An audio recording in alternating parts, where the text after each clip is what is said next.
When you're feeling under the weather physically, you grab some chicken soup. It's nice, warm, comforting, and brings back good memories from the days of yore.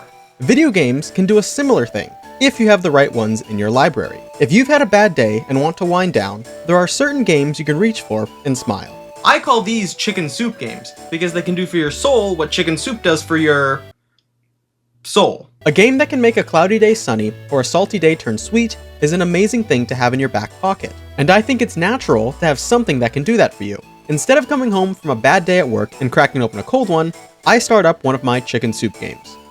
And crack open a cold one. What? It's Coca-Cola. I spilled. These days, I hear a lot about comfort shows or comfort streamers, so it's entirely logical to have comfort games or cozy games. Typically, a cozy game involves a lack of violence and minimal combat, cute settings and characters, and an overabundance of accessible gameplay.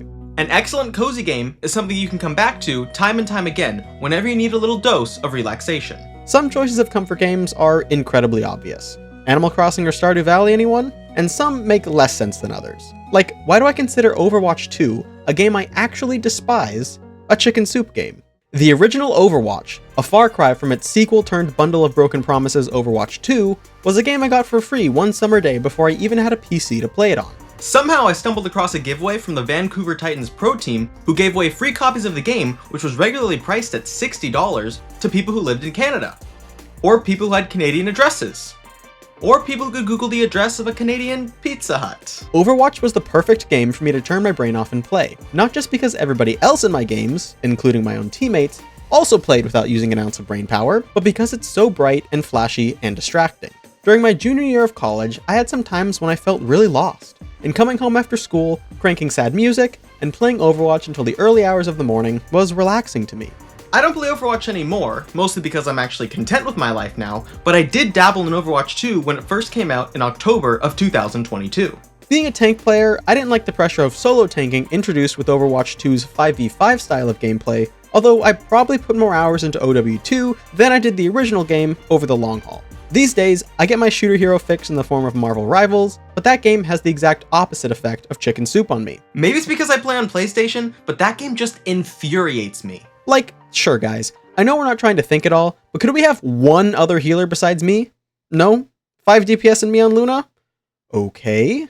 Switching gears to a game that actually makes sense to call chicken soup, we have Tetris. My Tetris of choice is Tetris Effect for the PlayStation 4, but all Tetrises have the same impact. When focusing on setting all the pieces into place, there's not room to think about much else. As such, Tetris is really good at distracting you from whatever you've got going on outside the 10x20 grid. Tetris Effect has a bunch of different game modes and special powers and stuff, but I just like playing the endless mode while ignoring the time stop or whatever R2 does. What's great about Tetris as a chicken soup game is that there's no playtime requirement or commitment. Unlike a match of Overwatch, you can pick up and put down Tetris whenever you feel like it. Whether you take a round to the highest level or throw it away after clearing just a line or two, Tetris can be equally enjoyable either way. I don't have any sob stories about Tetris, but that doesn't mean I don't pop the game on regularly. Generally, I play Tetris when I just have a few minutes to kill, or if I want a refresher before I switch to my next task. Oftentimes, that next task is to sleep, and Tetris serves as my lullaby, especially when I'm away from home on my PlayStation Portal. No matter where I am, I can always count on Tetris to pull me into its world for a few minutes. When people talk about video game escapism, I think they could be referring to one of two things. Either they're so immersed in a huge game, like Skyrim, where they literally leave the real world behind and become a temporary resident of the fantasy realm with its lore, problems, history, and culture, or they're expressing a desire to think about zero problems at all, which is what you'd get from a Stardew Valley-like game. Because that game definitely doesn't have an evil multi-billion-dollar corporation trying to seize control of the entire town. I guess you can take comfort knowing you can actually stop them. My version of that second type of escapism is to literally do my job, but for free! Cities Skylines is a game I have deep connections to, and someday I'll find the time to talk about those in depth, but for now, I'll give just a brief snippet. In cities, you build, plan, and manage your own urban development. It's up to you to balance commercial, residential, and industrial properties and their associated taxes, as well as to set and later improve the horizontal layout of your tracks. I do a very, very similar thing at my full-time job, but there's something about cities that completely revamps the experience. Probably because it's a video game and not AutoCAD.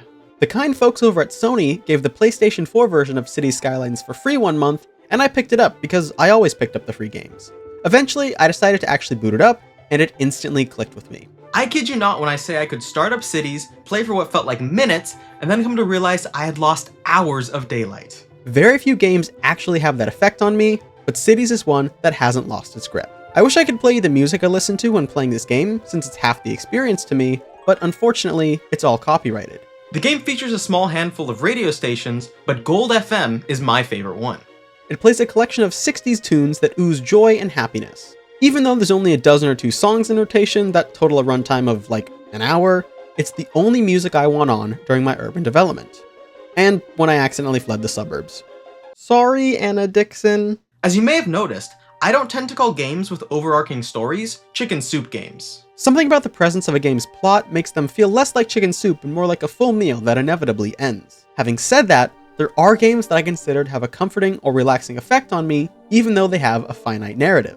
The clearest example of this is Insomniac's Spider-Man series of games. I've played Marvel Spider-Man, Spider-Man Miles Morales, and Spider-Man 2 so many times, it's actually unbelievable. I was a huge Spider-Man denier up until I saw the Spider-Verse films, but ever since that fateful summer day, I have been absolutely hooked. Immediately after watching Across the Spider-Verse in theaters during the summer of 2023, I went home, took a jog with the soundtrack on, then purchased Spider-Man Miles Morales through the Steam store. After playing, replaying, and 100%ing that game, I did the same thing with the original Marvel Spider-Man.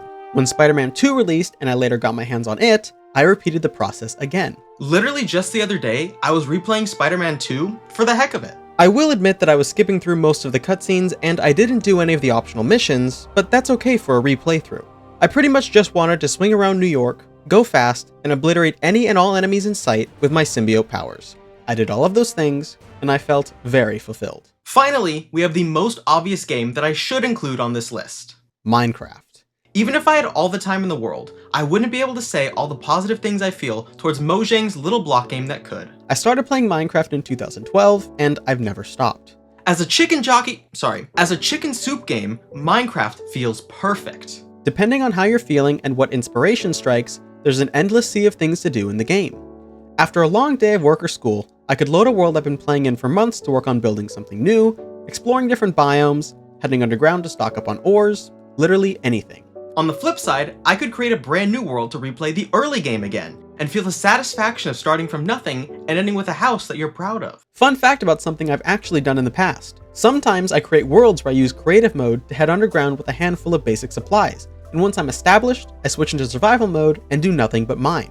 I'm not mining for necessary resources or to achieve any sort of goal, I just find mining to be a very relaxing activity. Back in the day, I also had a world I shared with my little sister aptly called Blow It Up, where we used Minecraft's command blocks to write a code loop that infinitely spawned TNT on our players' locations. We'd run around the world leaving a trail of explosions, and that was therapeutic in a much different way than mining was.